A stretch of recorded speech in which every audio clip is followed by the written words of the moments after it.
Good evening po, luto po tayo ngayon ng tinolang manok. Dinner po namin yan. Ayan po. Simulan na po natin sa pagigisa ng sibuyas, bawang at luya. Pinagsabay-sabay ko na po yan hanggang lumabas po yung flavor ng ating aromatics. Ayan po. Gisa-gisahin lang po natin yan. Tapos ilagay na rin po natin ang manok. Ayan po. Gisa-gisahin lang po natin ang gisa-gisahin yan para hindi po siya masunog hanggang mawala po yung lansa ng manok. Tapos po nyan, ilalagay na po natin ang isang balon po na tubig yan, di lang po nakita sa video. Yan po. Tapos lagyan po natin ng chocolate na chicken flavor. Yan po ang magbibigay lasa sa ating sabaw.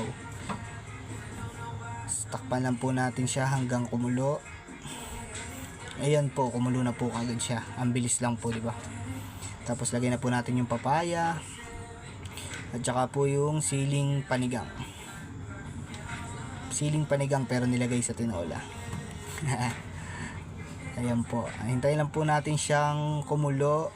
At ayan po, after 175 days kumulo na po siya. Lagyan na po natin siya ng patis. At ilagay na rin po natin ang malunggay. Yan po ang pinaka-importante. Hindi po masarap ang tinola pag walang malunggay.